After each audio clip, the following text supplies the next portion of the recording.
Sólo la inactividad nos inicia en el misterio de la vida. Para Deleuze, la inmanencia de la vida no es sino beatitud. Se dirá de la pura inmanencia que es una vida y ninguna otra cosa. No es inmanencia a la vida, pero lo inmanente que no es en nada es él mismo una vida. Una vida es la inmanencia absoluta, es potencia, beatitud completas. La inmanencia en cuanto vida es la vida en el modo de la contemplación. La vida en cuanto inmanencia es una potencia que no actúa. Es, por tanto, algo inmanente que no es en nada porque no está sometido a nada y no depende de nada. La vida se refiere a sí misma y se basa en sí misma. La inmanencia distingue a una vida que se pertenece a sí misma, que se basta a sí misma. Esta autosuficiencia es la beatitud. Es lo que caracteriza a los niños pequeños, quienes realmente brillan en su inactividad. Los niños pequeños están atravesados de una vida de inmanencia que es pura potencia, e incluso beatitud a través de los sufrimientos y las debilidades. Aquella potencia absoluta se manifiesta como una mera contemplación sin conocimiento, pure contemplation sans connaissance, como un mirar sin conocimiento. Es una potencia contemplativa, una potencia que no actúa.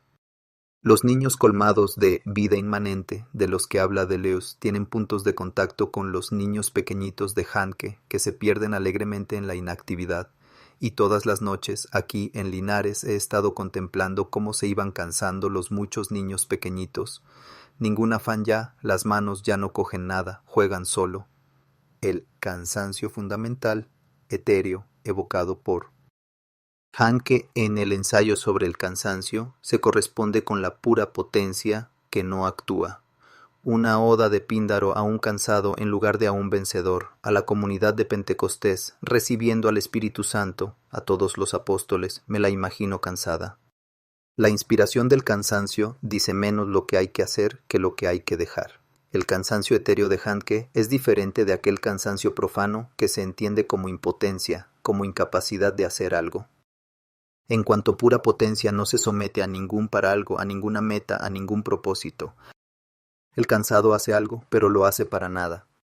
Se parece a un niño que está siempre en movimiento sin con ello realizar o concretar nada. En un pasaje de El hombre sin atributos, Musil se imagina un reino de la inactividad que sería un sabbat eterno.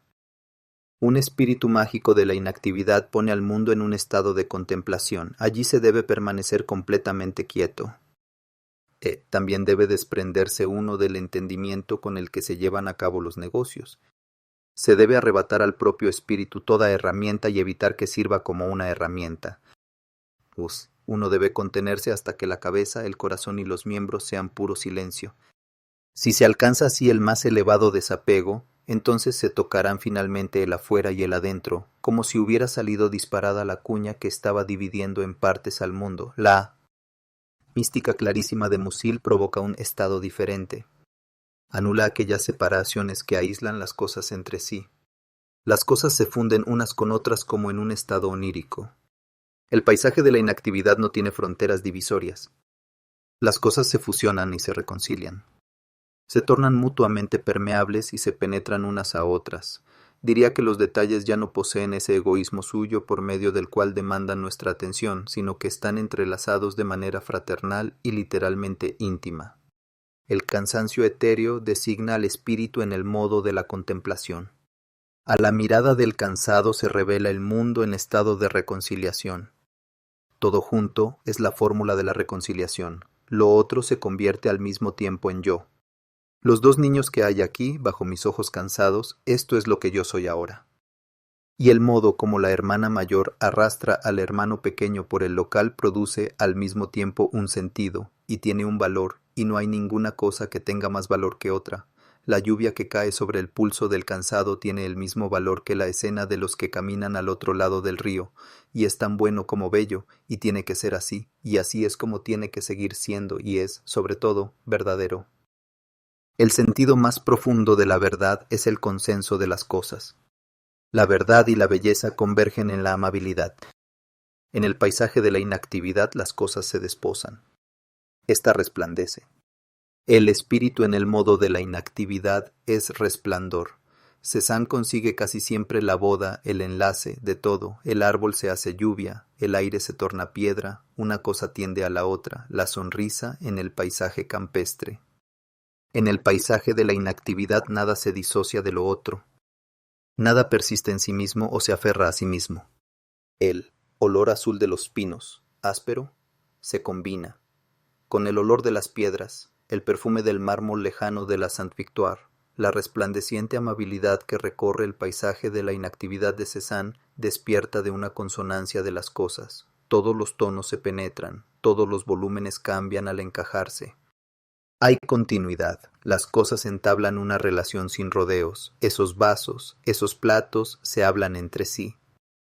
Confidencias interminables. Pintar no es sino desprender la amistad de todas esas cosas al aire libre. Al pintar se manifiesta el consenso de las cosas, es decir, su verdad. Las divisiones tajantes y los contrastes fuertes en los cuales las cosas se apartan unas de otras son fenómenos de superficie.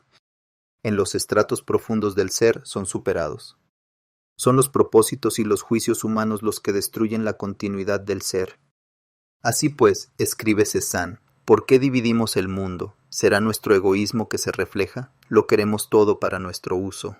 Para que las cosas resplandezcan en su propio brillo, libres de los propósitos y las acciones del ser humano que las someten a él, éste debe retirarse.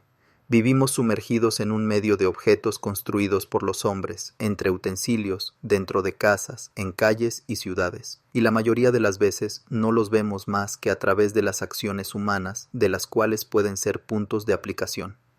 El paisaje de la inactividad de Cézanne rompe con la naturaleza humanizada y restablece un ordenamiento no humanizado de las cosas en el que éstas encuentran el camino de vuelta a sí mismas.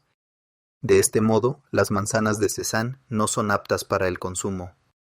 Sus jarras y sus platos no son una cosa, una herramienta que esté sometida al para algo, al propósito del ser humano. Tienen más bien su propia dignidad, su propio resplandor. El pintor ideal hace que repose toda actividad, todo hecho intencionado, y hace que todo acontezca por sí mismo. El cuadro llega a buen puerto en el momento en que el pintor se vuelve nadie. Bueno, pues, nunca se ha pintado el paisaje. El hombre ausente, pero todo él en el paisaje. El pintor se disipa pintando, se pierde a sí mismo en el paisaje. El pintor transporta inconscientemente el paisaje al lienzo. El paisaje ilimitado ingresa en la punta del pincel y se pinta a sí mismo. El llamamiento de Cézanne a la inactividad consiste en hacer el silencio. Se debe hacer desaparecer al yo ruidoso con su voluntad, con sus propósitos y su inclinación. Cézanne comenta sobre la tarea del pintor. Toda su voluntad ha de ser de silencio. Debe hacer callar en él todas las voces de los prejuicios, olvidar, hacer el silencio, ser un eco perfecto. Entonces se inscribirá todo el paisaje en su placa sensible. La inactividad es, para Cézanne, el ideal de la existencia humana. Sus cuadros están atravesados por un etos de la inactividad. En un comentario a la serie Los jugadores de cartas se dice: Cézanne muestra a los campesinos jugando o inactivos, con las manos en el regazo. Dejando atrás el socialismo, superficial, proyecta una última liberación del ser humano del trabajo, de las fatigas y pesadumbres. La serie Las bañistas constituye una utopía de la inactividad. En el resplandor de la inactividad se fusionan el ser humano y la naturaleza. Se penetran mutuamente. En algunas representaciones las bañistas se difuminan verdaderamente en el paisaje. Ninguna acción, ningún propósito separa al ser humano de la naturaleza. Las bañistas muestran al mundo en estado de redención. La reconciliación entre el ser humano y la naturaleza es el fin último de la política de la inactividad. Una nota marginal a propósito de Zhuangzi.